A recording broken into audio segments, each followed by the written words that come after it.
Well, welcome back to the Growing Money Podcast. My name is Sean Trace, your host, and I have a really interesting guest with me today. Would you like to introduce yourself and tell people who you are and a little bit about what you do? Sure. Yeah. My name is Amie Shapiro. I'm a financial advisor, and I am really passionate about teaching people how to do money stuff in a good way. That's such a great description, actually. How to do money stuff in a good way. I was sitting there working with my daughter in her math class. First of all, we started up my daughter at, for people who don't know, I live in Vietnam. And we started up my daughter at a bilingual school that was a mix between international and Western. But what we found really quick was that it wasn't that much better than a public school, because the public schools actually are really drilling in on Vietnamese, and she spoke English well, and I was tutoring her on English on the side. So we figured that we'd put her into a Vietnamese school, and it's one of the top schools in the city.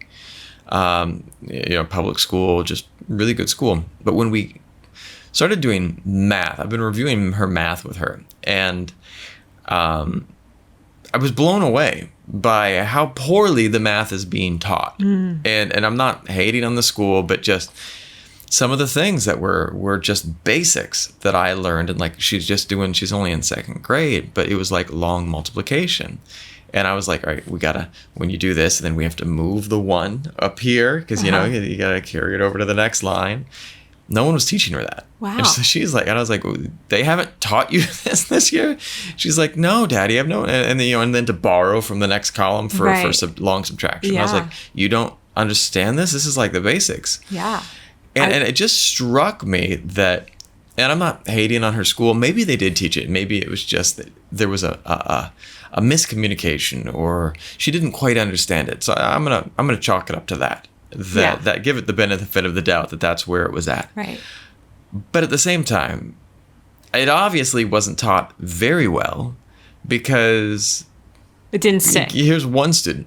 Yeah, it didn't stick. Right. There was something that it wasn't taught in a way that could make it applicable. And so I pulled her aside and I started trying to teach her about just basics of money, partially because so we have a really interesting thing that Vietnam, the Vietnam Dong, is 25,000 Vietnam Dong for $1. And so she has this 20,000 to her is not a large number. Mm-hmm. And she doesn't equate that. She's like, I was talking to her once about a computer. Well, how much is a computer? Well, a computer is about $1,000 for a low end to $2,000.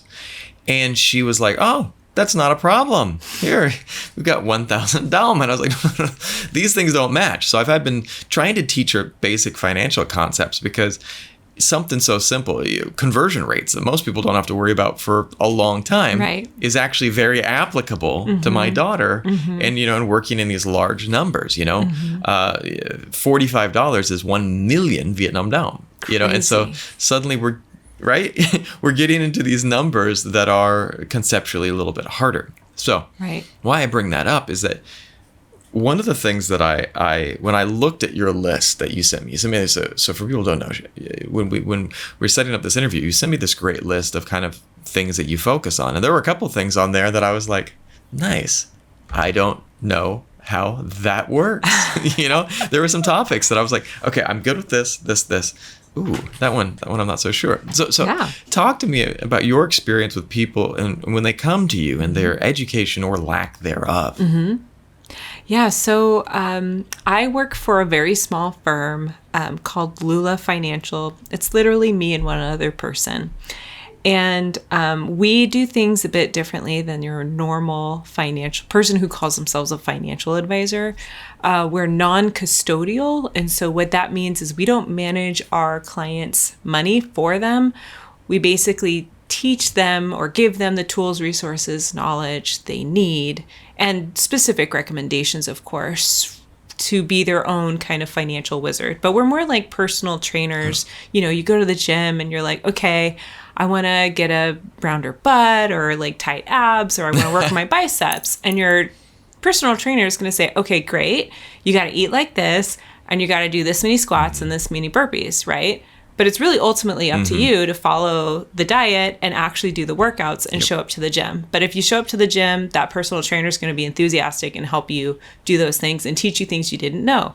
So I'm kind of like that, but instead of getting your body in shape, I'm going to help you keep your finances in shape. And I think one of the most powerful tools in that is kind of understanding what does it all mean and what are all the different priorities. And I mean, even with a podcast like this, right? As you know, you're one of many podcasts talking about finance, which I think 100%. Is great. But part of why I said yes to talking to you is because your intro to me said that you're kind of focusing on financial literacy, and that really aligns with what I like to do. And one of the most important things, or the biggest questions I get is, I hear that you're supposed to not have any credit card debt and you're supposed to save money, but then there's my 401k and Roth IRAs. And then what about buying a house? And like, what about saving for my kids to go to school? And, it's like so much, right? And there really is, at least in my opinion, an order of priorities to kind of make sure that you're hitting that. So thinking about it, like if you were going to build a house, well, first you have to buy the land to have the property, right? But then you're probably going to start from the bottom. You're probably going to start building out the foundation and then building on top of that. And then eventually you'll get to like design the inside and buy the furniture and stuff like that. But you're not going to, buy a bunch of furniture before you have the walls built in the house, right? So it's kind of like you don't want to put the cart before the horse sort of thing. 100%. My daughter and I, two things. One, going to the gym. You spoke my language there because I love going to the gym. I am, a type of person though that I like. My wife loves having a personal trainer that sits there with her and sits there and says, do this, lift this. And throughout the entire workout, they pace her. I hate that. I want someone that I can check in with, that I can give me a roadmap, give me a direction, and I'll follow it. But like, I want to be able to just feel my way through it. And so what I love that you spoke to there is there are different approaches for different people, and it's not one size fit all. Some people want to have that very hands-on, and some people just want someone who's going to go, I am here as your... I try to talk to people, and the analogy that I really love is we're so lucky now that we have GPS and things like that when you want to drive somewhere, that you sit there. I'm old enough to remember that you would pull out the map and when we would drive cross country when I was a kid, you would have a map and you would chart your course. You'd fold in through the pages and you're like, hang on, I think we're in the Dallas metro area. Let's move to the Dallas metro, zoom in. And then if you take the wrong turn, you got to pull over and ask someone, hey, where are we? Show them the map. Like, oh, you're right here. So we're so lucky to have this overhead view now that shows us constantly the direction and where we want to be. But one of the things that I think is so important, you think about the people that used to navigate by the stars. And, and there was always that master compass reader, that master navigator on every boat. That was their goal, was to sit there and look at the stars and go, this is where we're at. And one of the most powerful things is a person who can sit and look and go, this is where you're at. Let's take a snapshot. Let's break it down. And I think it's so powerful to be able to have a person who can be like the snapshot taker for you. Oh, I'm going to steal that. Thank you. That's great. Right? It's so great. Yeah. Well, and one of the other things that you just spoke to too was building the house. So my daughter and I are doing an exercise that I really love. And so she was on YouTube way too much. And we make a YouTube channel for her. I literally, because of seeing the lack of content out there for kids, we created a YouTube channel called Ilani's Little World, where we make educational, fun content for kids. And then my own child is deep diving into stuff that I don't want her watching. So one of the things that she got hooked on was watching these Minecraft tutorials and walkthroughs. And they were essentially people talking about how to build. And the original video she started watching was how to play Minecraft, how to do Minecraft, how to build in Minecraft. And then she started getting into people that they created these characters and they were like creating little TV shows, like just in Minecraft. But sometimes the content was not great. And I noticed these people were just screaming all the time and yelling. And I was like, all right, we have a Nintendo Switch that you never use. I've got Minecraft on there. Today, you and I are going to sit down and play it.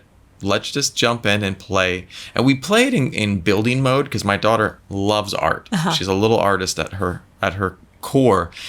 And so we are doing it in creator mode, that you just get there and you're not worrying about dying or living or surviving. You just are building. Yeah. And when we start building a house, so she started building a house and I was like, all right, I'm just going to sit here, start figuring out the controls, press buttons until you figure out what that button does. And I left her for an hour and she was like, I don't know. And I was like, just dive in, try it out. So she started playing with it.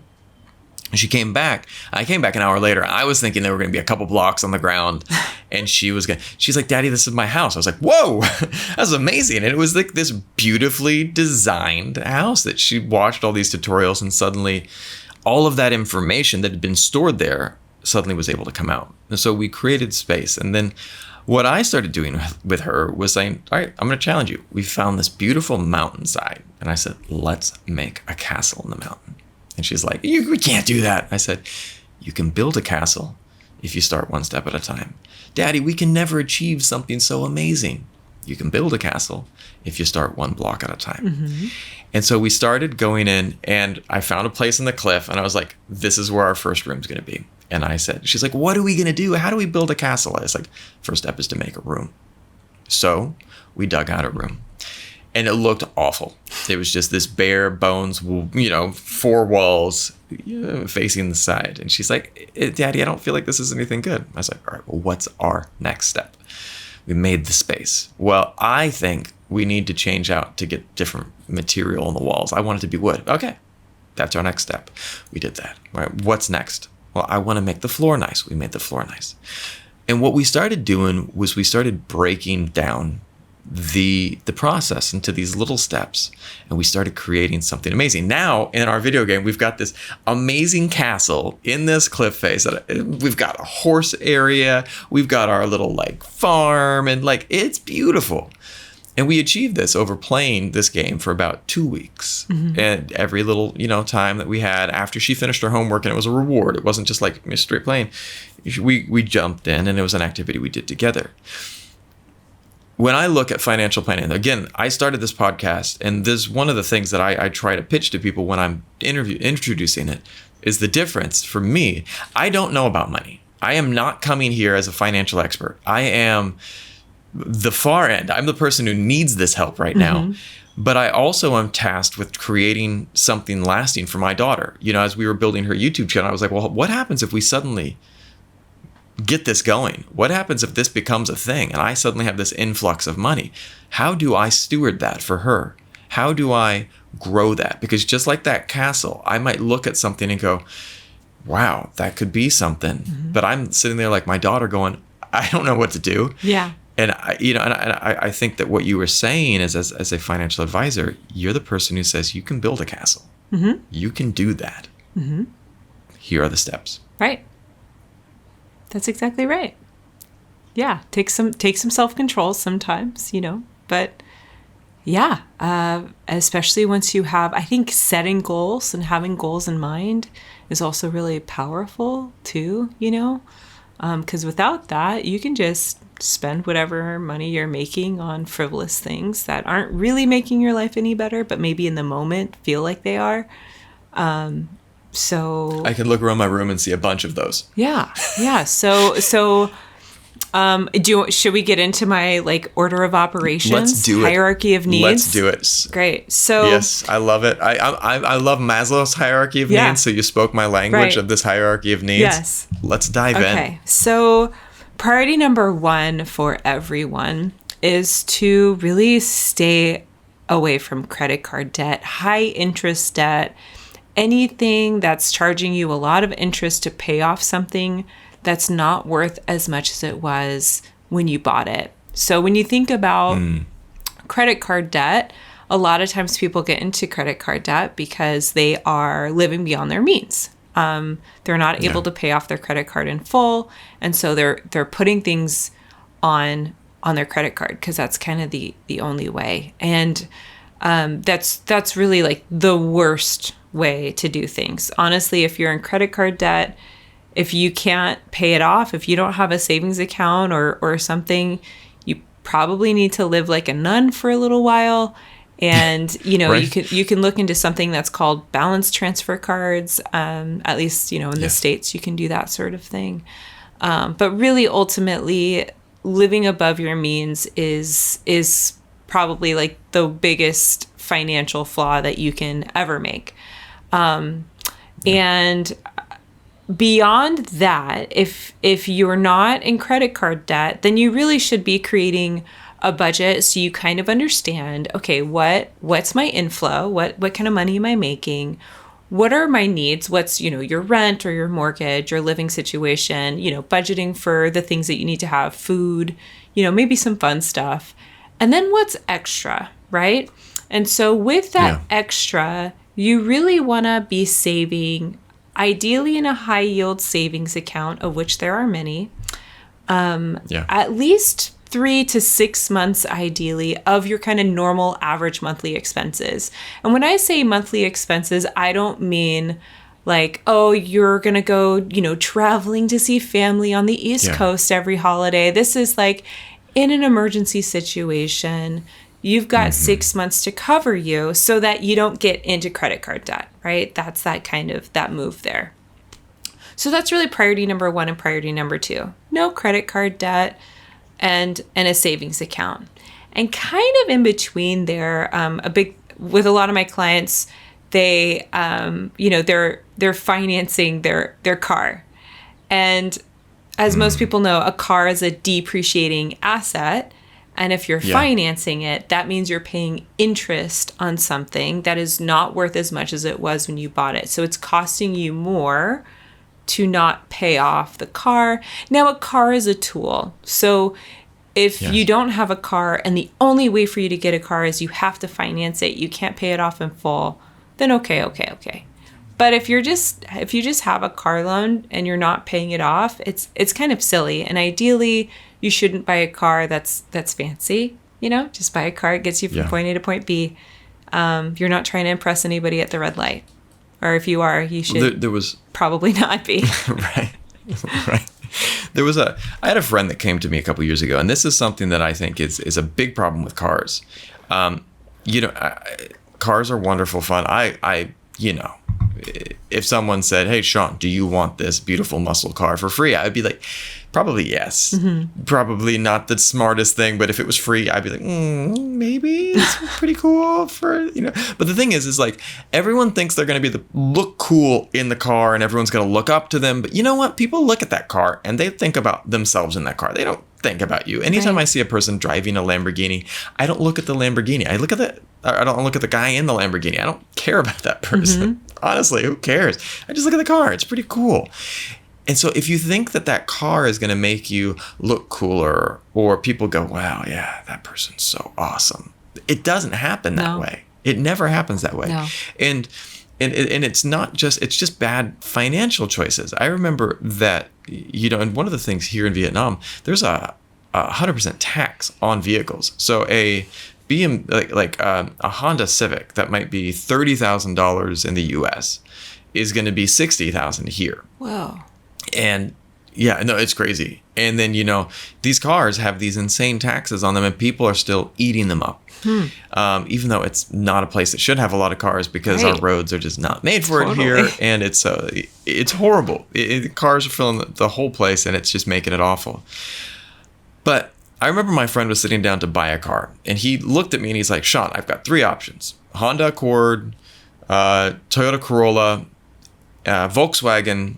It was like mid-level Volkswagen, and he's like, or Mercedes-Benz.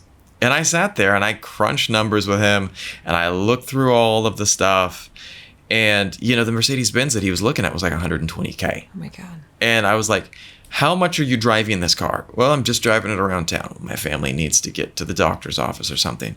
And I said, are you, an investment banker who needs to show their wealth? And he's like, dude, I have my own supermarket.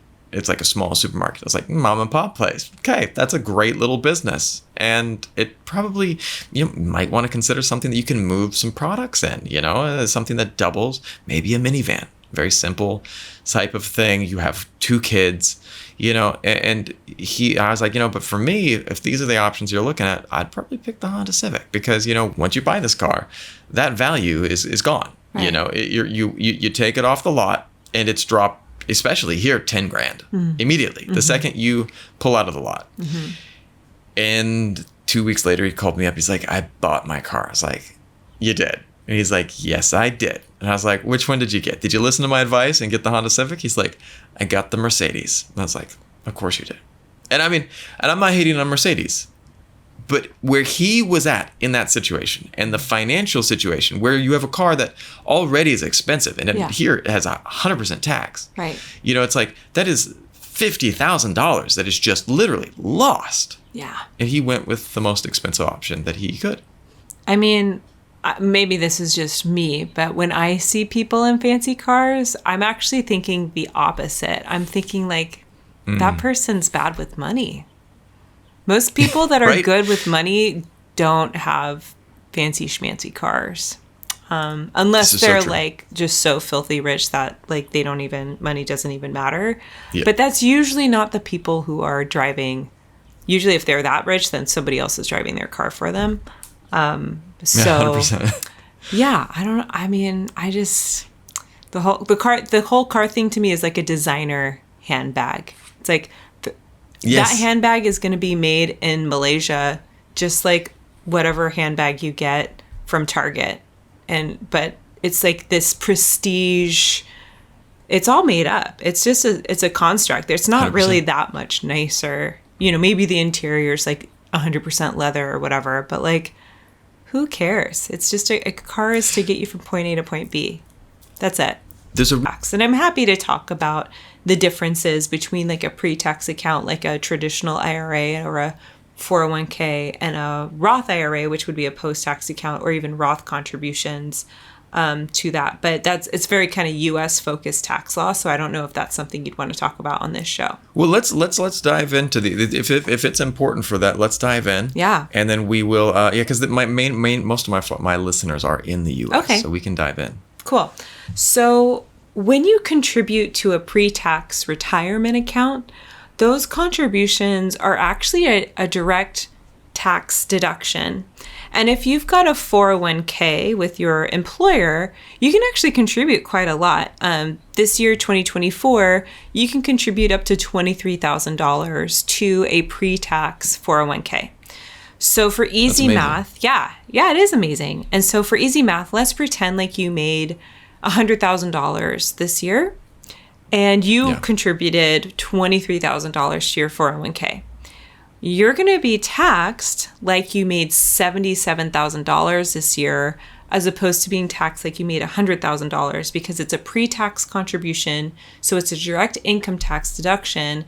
And because $100,000 is putting you in that 24% tax bracket, you're actually going to save, whatever 24% of $23,000, close to $6,000 on your federal tax bill that you would have had to pay had you not contributed anything, right? Yeah, it's amazing. So by saving money for the future, you're also saving money now.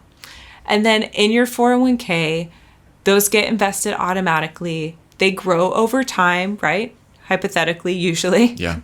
And then in retirement, when you make a withdrawal from a pre-tax retirement account, those withdrawals are considered income. Only the withdrawal, not the full amount, just as you withdraw it. But typically, when you're retired, you're only taking out what you need. And so that withdrawal of income is probably going to put you in a lower tax bracket than you were when you were young and you were working, because you're not saving anymore and you're retired, and your needs are probably going to be a little bit less.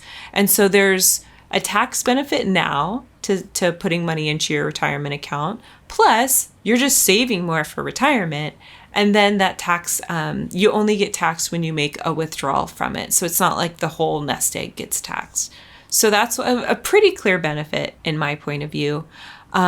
And then there's also post-tax accounts. Now, I'm not saying priority number 3 is to max out your 401k and also contribute to a Roth IRA. In fact, if you can afford to max out your 401k, you probably make too much money to directly contribute to a Roth IRA. However, let's say you work for yourself. There's retirement accounts that are called a SEP IRA or a solo 401k, which allow you to basically contribute up to 25% of your qualified income.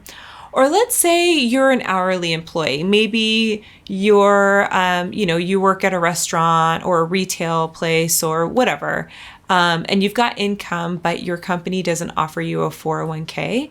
You can actually contribute to what's called a Roth IRA. And in 2024, you can contribute up to $7,000 to a Roth IRA as long as you make less than $141,000 in a year, something like that. And these are post-tax accounts. So what that means is your contributions that you put into this account are not tax deductible. So like that example before, if you make $100,000 and you contribute $7,000 to a Roth IRA, you're not going to get any tax break this year. You're going to be taxed like you made $100,000. Okay.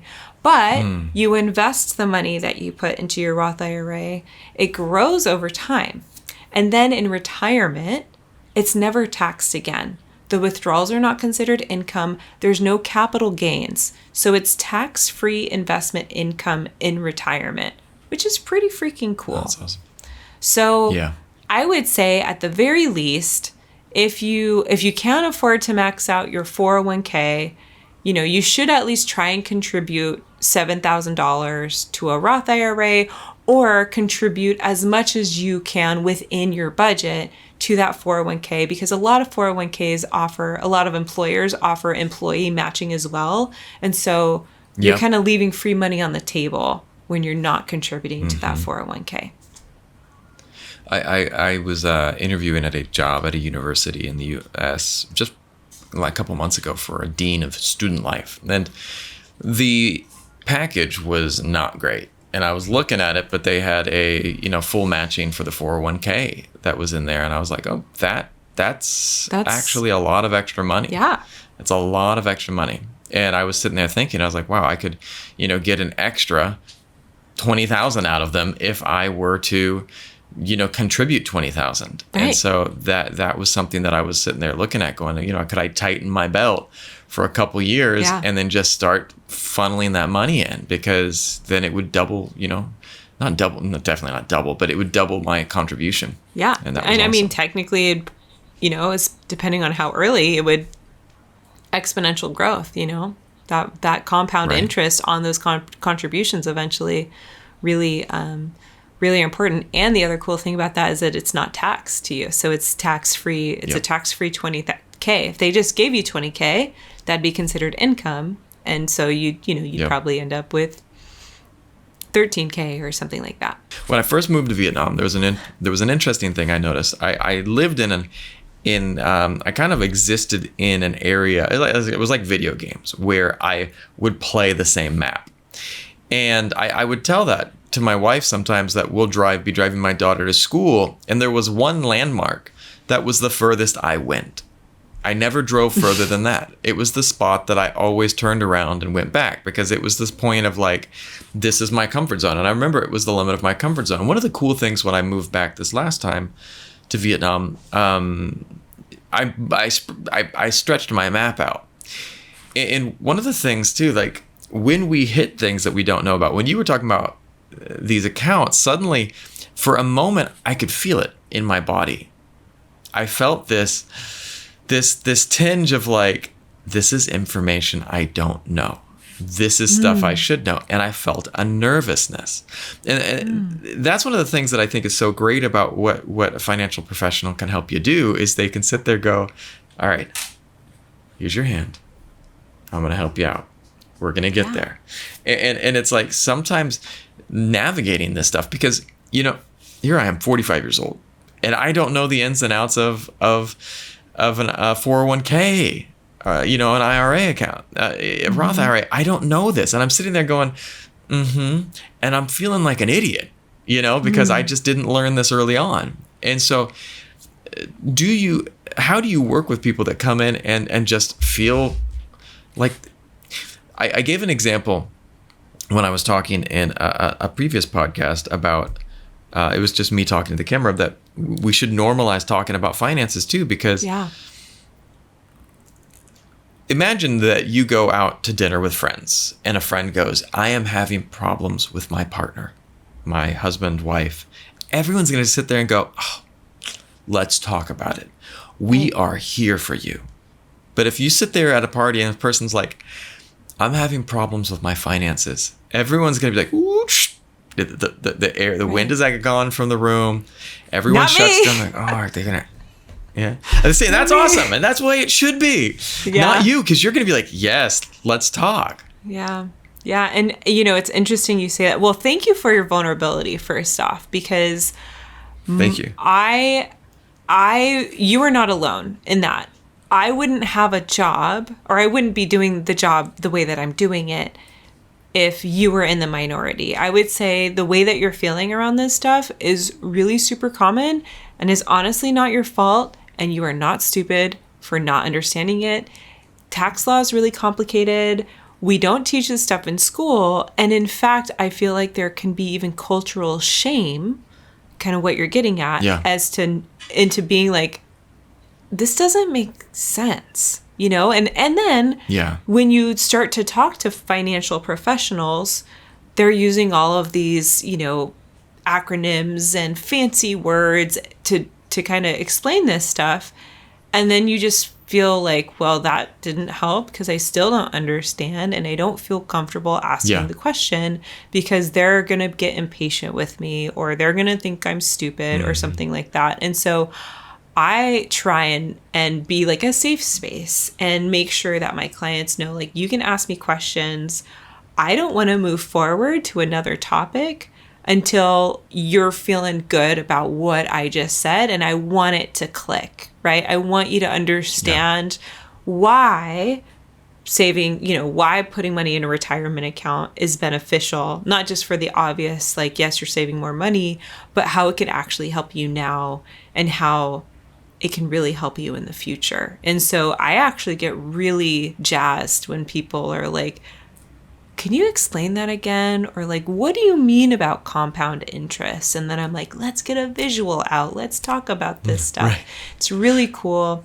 And I feel like growing up, and I didn't grow up with a lot of money. I had a single mom and kind of had to figure stuff out. But I was always kind of innately good with money and was never shy about talking about it. And maybe it's because I grew up poor and was like, well, I got to figure this out, and I lived on my own from the time I was 18. And, it was never really a taboo subject for me. And so I'm very comfortable talking about money with other people and friends, strangers, whatever. But I understand that that's not common. And I wish it was. And I wish that financial literacy was taught in schools. And actually, it is starting to be now. I've heard about awesome. Yes, it's so needed. So important. So anyways, do you have any questions about anything that I've said I want to so say, far?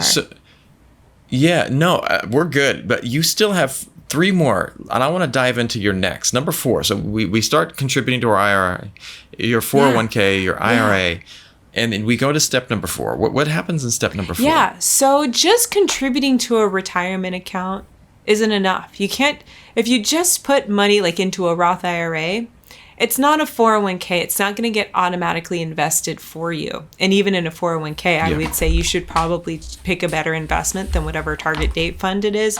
We don't have enough time to talk about target date funds, but anyways, they're fine. They're fine. They're whatever.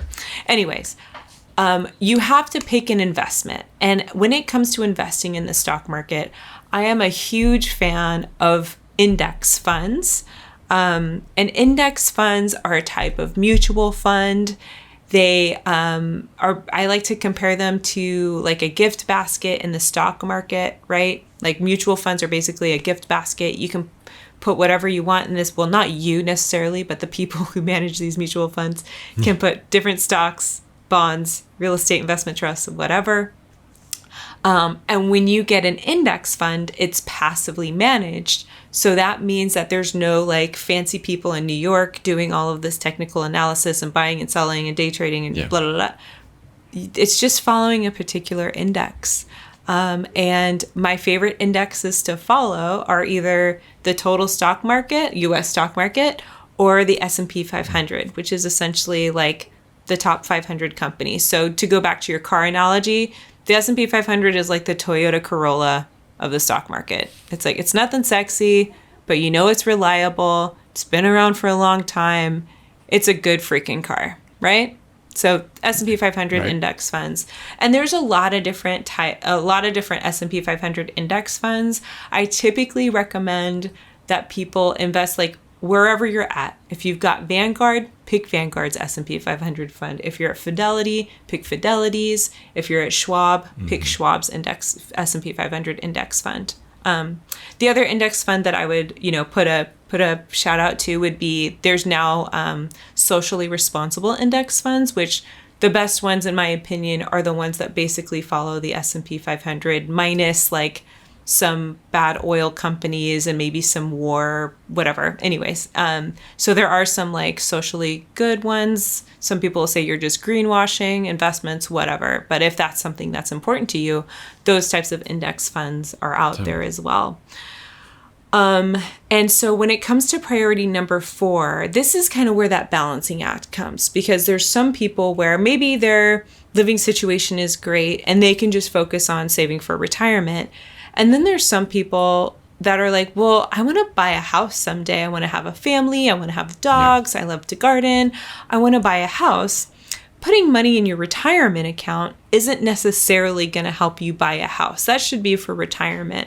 And so you do kind of have to, that's when you kind of have to figure out, okay, you've got this priority. You want to put money in a retirement account, but you also want to buy a house someday. So maybe instead of fully maxing out your retirement account, maybe you contribute 5% of your income, 10%, get that matching, and then try and contribute in equal to a non-retirement brokerage account.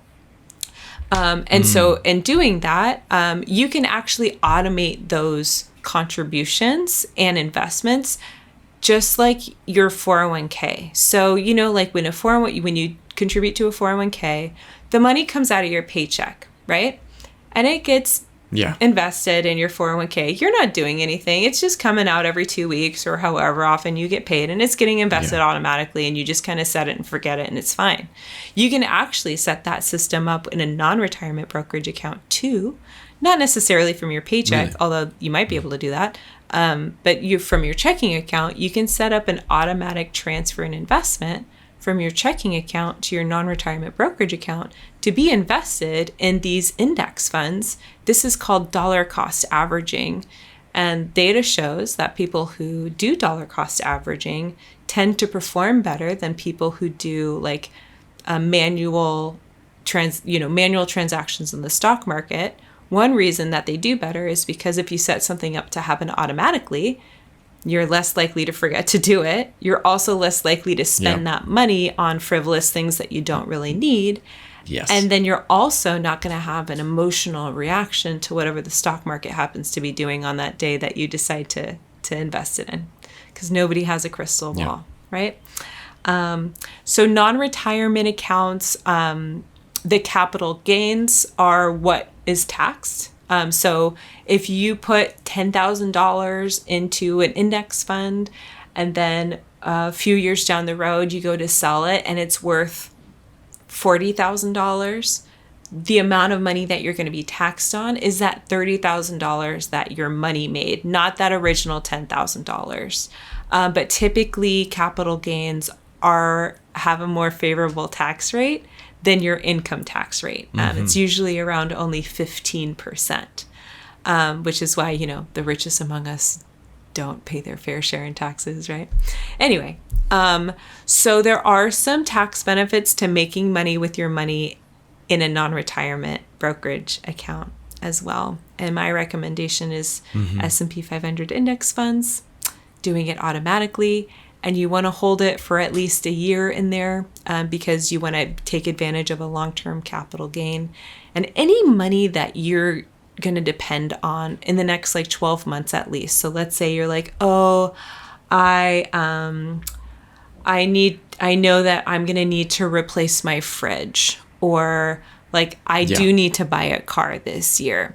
You'd probably want to have those funds saved in your high yield savings account, because the stock market goes up and down and up and down and up and down.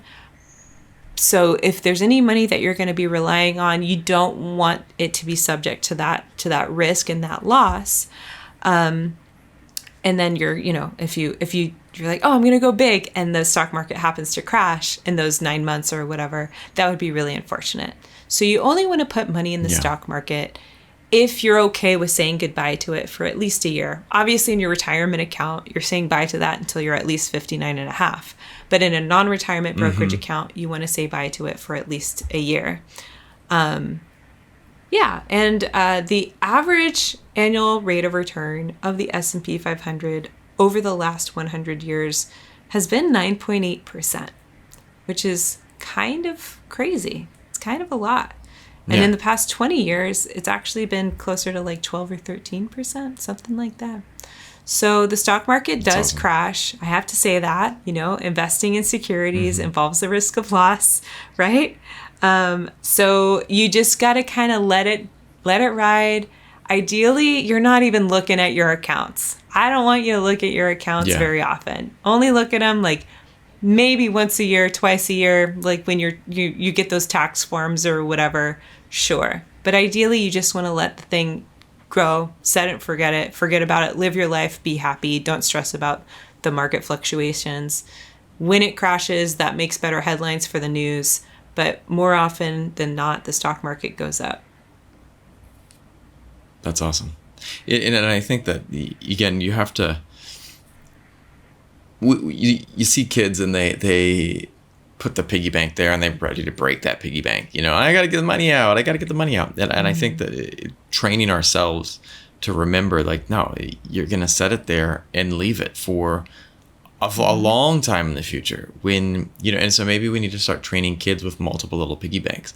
This piggy bank you can pull out from in a week. This piggy bank you can pull out from in a month. This piggy bank, we're not touching it for a long time. Yeah. And, and it just real piggy banks, training that. You can open a high yield savings account for your kid and teach them about interest and teach them about compound interest too with that, without even being invested in the stock market. And right now interest rates are really high, which is great for a high yield savings account, not so great for a mortgage, which we can talk about next.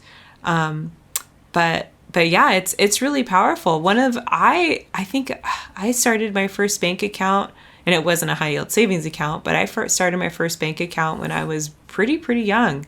And I got really into saving any cash or anything that I got. I would always save half of it in my bank account. And maybe that's what made me a confident money person today. But yeah, it's really important to teach kids, especially young, the value of money, because they know what money is. They know how powerful it is. Yep. So there are good lessons to teach them. But yeah, compound interest, the money that your money makes is also growing. So the longer you can leave it alone, the more likely it is to grow at an exponential rate. I love that. So this is the next one I've had guests talk, and I watch videos and I watch a lot of podcasts. People are all over the place on the next one. Buying a house, because I watch some people like, why would you buy a house? You're wasting money. And some other person's like, why would you rent? You're wasting money. And I've always been one that I would love to have my own house. It's something that's a goal of mine. But then watching all these financial advisors, I'm like, is it a good idea or a bad idea? Talk to me about buying a house and why you think it's what it is. I think it depends on the person. To be honest with you, Sean, it seems like you kind of move around a lot, right? No, we're all over the place. So yeah, you're all over the place. So it might not be. I think the decision on buying a house has just as much or more to do with your lifestyle and what you want than it does with does it make, is it going to be a good investment? Maybe not. I have some clients that, yeah, they like to move around a lot. They don't know like what city they're going to be living in, or they just like, they don't want a big house. They don't want a lot of stuff. They just, if something breaks, they don't want to fix it. There's some people who, like me in particular, I'm a dog person. I love my dogs. And renting with dogs freaking sucks. So, and I'm, tough. I knew that I was going to be in the place that I am for a while. And so it made sense for me to buy my house. And I got to take advantage of the really low mortgage interest rates that happened a couple years ago. And so I'm kind of stuck here, whether I like it or not. And I don't love my neighborhood, but anyways, that's a whole nother story. So I think buying a house can be a great thing if it makes sense for your life. But if you're moving around a lot, if you're kind of, I feel like it wouldn't make sense for you in particular, Sean, because renting out your house isn't always good. It can really backfire. You can have to fix, especially if you're not close to the house.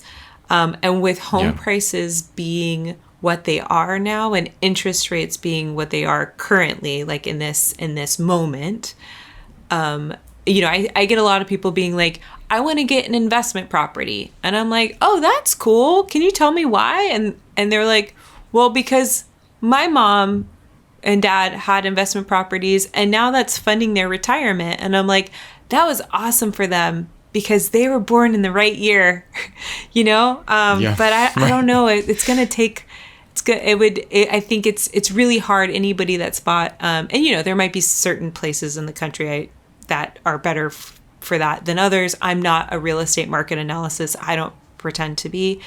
But in most cases, it takes a while for an investment property to actually even net, not let alone actually make you money.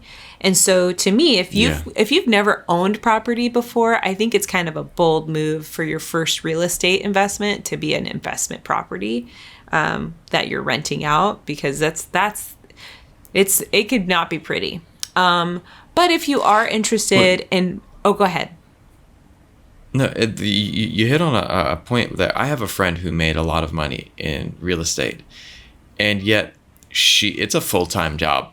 Managing her properties, going to places, and she always has these little unexpected things. Right now, she's dealing with having to replace the floor in an entire place because there was a leak, something happened, and hopefully the HOA is going to pay for part of it because it was a pipe. But then she has a legal thing, and so she's now sitting here. She's got renters that have had to move out for a period of time. And she's replacing the floor on an entire unit. And it's not as black and white as people think. It's what I've been finding. It's not passive. No matter what way you slice it, having investment real estate that you're not living in is not passive. You can have a property manager. It doesn't matter. It is not a passive investment. But if you like it, if you think, well, maybe someday I'll retire in this place or whatever, cool, awesome. But if your motivation is because you think this is going to make me rich, maybe not. That's kind of a risky assumption. If it does, it's going to take a long time. I also personally just have some moral opinions around people like scooping up properties and becoming landlords. But as far as primary residences go, it can be a great idea if it fits your lifestyle. And, just doing the boring, putting 20% down, getting a 30-year mortgage, because even at the higher interest rates right now, mortgages, there's no other way for you to borrow hundreds of thousands of dollars, close to $1 million, with really low interest. And a house, as opposed to a car, is typically an appreciating asset.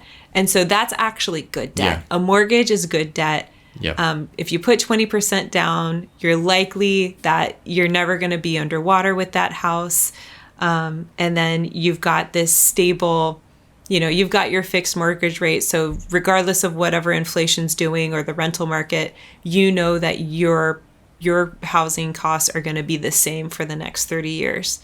And that's awesome. But I don't think that it's the answer for everyone. It doesn't have to be the thing. And I love that.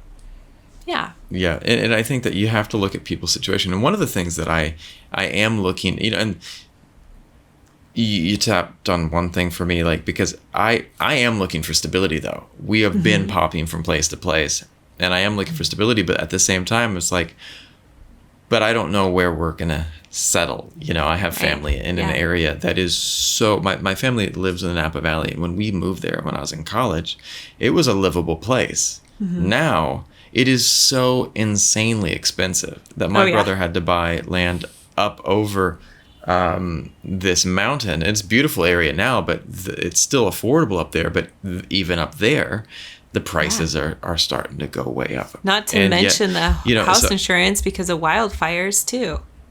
Right?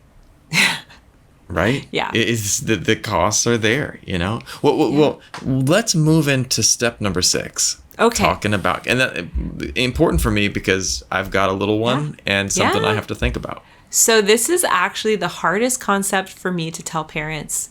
The last priority for you financially is to save for your kids' future college education. And the reason for that is because your kids, if they choose to, can always borrow money from the government to go to school. But you cannot borrow money from the government to retire. And if your retirement situation is not in good shape, that is going to be a lot more detrimental on your adult child than if they have student loans to pay. So I typically only recommend... Oh, go ahead. Wow. No, that's wow. That's a wow thought there. Like, that is wow. Keep going. I'll come back to that. So this is always the hardest thing for me to get across to parents because I feel like especially now there's some social pressure or whatever it is that, you have to, like, oh, student loans and you have to pay for your kids to go, you have to do all this stuff. And it's like, you don't. You really don't. Like, it's not normal. I mean, certainly there are wealthy families that are paying for their kids' college education, and that's really nice for them. But more often than not, like, you getting your kid through high school, like, congratulations. Like, you are amazing. You made a child, you made a human in this world, you brought up a good being. They went through high school, and you freaking did that. Now, if they go to college, great. That's amazing for them. I actually think that kids should have some skin in the game because that is some crazy money that we expect. I'm personally a fan of junior college. I went to, community college. I actually got my college degree paid for by Starbucks, but that's a whole nother can of worms. So, that's awesome. There are ways to get a college education that aren't even putting yourself in hundreds of thousands of dollars in debt, like out the gate. But as a parent, you're not expected to pay for your kid to go to school. So I only recommend that my clients save for their kids' future college education if they've basically filled those other priorities. They have no credit card debt. They have their savings account in a really healthy place. They've been maxing out their 401k. They have some non-retirement savings in index funds. Maybe they own their house if that works for them. And then if they're like, we still have extra money, what do we do? I'm like, okay, go ahead and start a 529 plan, which are essentially tax-free investment accounts for your kids' future college education, as long as those funds are used for education purposes. So that's my hierarchy of needs. That's awesome. Well, I love the hierarchy of needs sites too, because it does play into if you are, thinking of Maslow's hierarchy of needs, if you're drowning in credit card debt, you're not going to feel very safe. I remember waking up in a cold sweat after my daughter was born, thinking about trying to figure out financial stuff. And it was just this place where I was like, you know what? And that was kind of my starting point for learning more. I went back and I got my MBA last year because I was like, maybe that's where I'll get the information, and still didn't get all the information. I'm proud of myself, but it was a great look at these concepts about business and money. I got scholarship, and I'm super happy to get that information. But I think, again, it's so exciting to have conversations with guests like you, because I want other people to have more resources. And there are so many great podcasts out there, but this podcast is for the idiots like me. And like the people that are scared to ask those questions. And so I want to thank you so much for coming on today and sharing this knowledge. And yeah, I'd love to have you back on again sometime. Sure. Yeah. Thanks for having me, and thanks for putting this podcast together. This was really cool, and I'm happy. I'd be happy to come back, talk more about whatever else. Awesome. Yeah.